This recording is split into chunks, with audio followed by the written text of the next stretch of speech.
বর্তমানে আরপিএফ কনস্টেবলের এক্সাম চলছে, ঠিক আছে, এবং এটি হলো তার 3/3/2025 সালের ফার্স্ট শিফটের কোশ্চেন পেপার।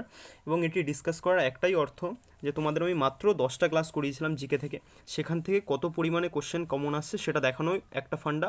আর দ্বিতীয়ত যে আপকামিং আরও এই সেম প্যাটার্নে যে কোশ্চেনগুলো রিপিট হবে সেটা করে যাতে কিছু লোকের সুবিধা হয় সেটা বোঝানোর জন্য, ঠিক আছে। সো চলো আজকের ক্লাস স্টার্ট করা যাক। এবং আরেকটা জিনিস বলে নিই, যদি ক্লাসে ঠিকঠাক রেসপন্স আছে তাহলে এই সিরিজটা আমি কন্টিনিউ করবো, যে অ্যানালাইসিসের, আদারওয়াইজ করবো না, ঠিক আছে। চলো, সো সাবস্ক্রাইব করে নিও। চলো, ফার্স্ট কোশ্চেন কী আছে, ভারতীয় সংবিধানের কত নম্বর পার্টে মৌলিক অধিকারের কথা বলা আছে? বহুবার করিয়েছি প্রিভিয়াস ক্লাসে আমার, ঠিক আছে।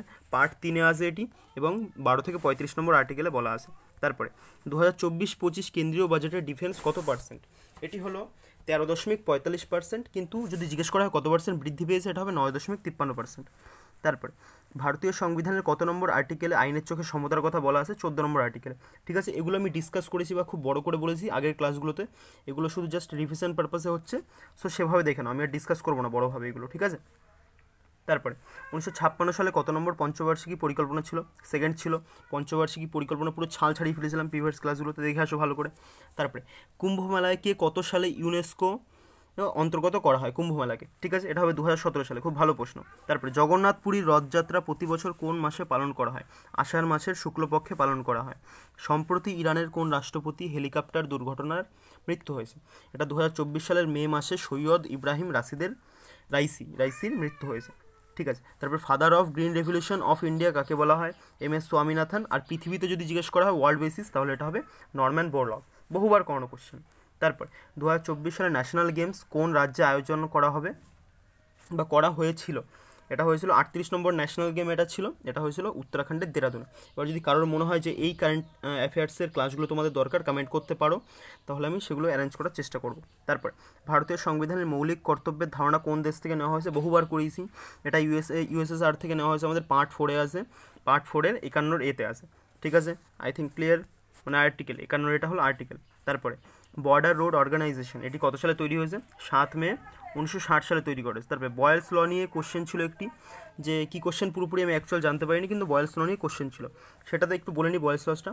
এখানে প্রেশার এবং ভলিউম ইনভার্সলি প্রপোর্শনাল থাকে, মানে একটা প্রেশার বাড়লে পরে ভলিউম কমবে, আর ভলিউম বাড়লে পরে প্রেশার কমবে, এরকম থাকে। এবং টেম্পারেচার কী হয়? কনস্ট্যান্ট থাকে। এটি দেওয়া হয়েছিল কত সালে?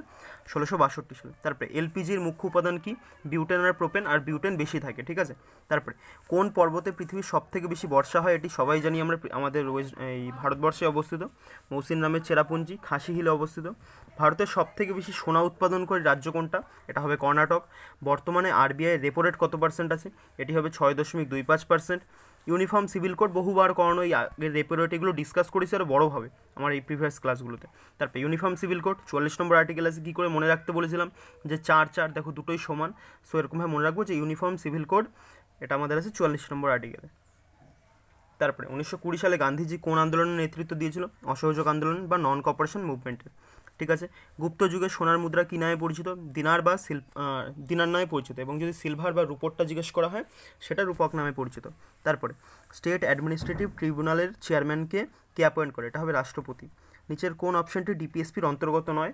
এটি ডিপিএসপির পুরোপুরি তো আমি অপশনগুলো জানতে পারিনি, কিন্তু ডিপিএসপি আমার যে লাস্ট ক্লাসটা হয়েছিল 10 নম্বর যে ক্লাসটা, ওটা দিকে দেখো একদম ডিপিএসপি ফুল ডিটেলসে উইথ ট্রিক্স, যে কী করে মনে রাখবো যে ডিপিএসপি কত নম্বর আর্টিকেলে, বা আমাদের ফান্ডামেন্টাল যেই রাইটসগুলো রয়েছে, ফান্ডামেন্টাল ডিউটিসগুলো রয়েছে, ওটা 51A সাবক্লাস বি, এগুলো প্রত্যেকটা আমি ধরে করিয়েছিলাম।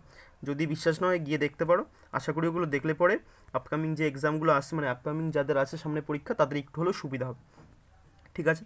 তারপরে 2024 সালে প্রো কবাডি লিগে কোন টিম ভাগ নেয়নি? এটা হলো কলকাতা পাইরেটস, ঠিক আছে। এবং যদি কারোর যদি মনে হয় যে এই কোশ্চেনগুলো একটু ডেপথে গিয়ে আমি একটু ডিসকাস করে দেবো, বা এর রিলেটেড যেই কোশ্চেনগুলো জিজ্ঞেস করা হয় সেগুলো একটু ডিসকাস করবো, কমেন্ট করতে পারো, বা তোমাদের রেসপন্স অনুযায়ী সেই জিনিসটা আমি দেখবো, ঠিক আছে। তারপরে মানরেগা নিয়ে একটি প্রশ্ন ছিল, মানে আমাদের যে Mahatma Gandhi national rural employment guarantee, ঠিক আছে, সেটা নিয়ে একটা ছিল। এবং কোশ্চেনটা আমি অ্যাকচুয়াল জানতে পারিনি, জানলে পরে এখানে বলে দিতাম, কিন্তু মানরেগা নিয়ে প্রশ্ন ছিল, সো মানরেগাটা একটু দেখে যাও যাদের আপকামিং এক্সামটা রয়েছে। তারপরে অর্থনীতিতে এলপিজি ছিল, এলপিজি মানে আমাদের লিবারালাইজেশন, প্রাইভেটাইজেশন আর গ্লোবালাইজেশন, ঠিক আছে। এটা নিয়েও কোশ্চেন ছিল, এটাও আমি প্রিভিয়াস ক্লাসে করিয়েছি, মানে 10টা ক্লাস একদম কনসাইজ ওয়েতে, যতটা দরকার ঠিক ততটাই করা, মানে তোমাকে আমি বলতে পারি, তুমি যদি মানে এক্সামে যাওয়ার আগে কারো যদি 2-4 দিন পর এক্সাম থাকে, সেই 10টা ক্লাস 2x ফেলে দেখে যাও, ভাই বহু জিনিস কমন পাবে। না পেলে পরে তারপরে এসে কমেন্ট করো, তারপরে আমি দেখবো।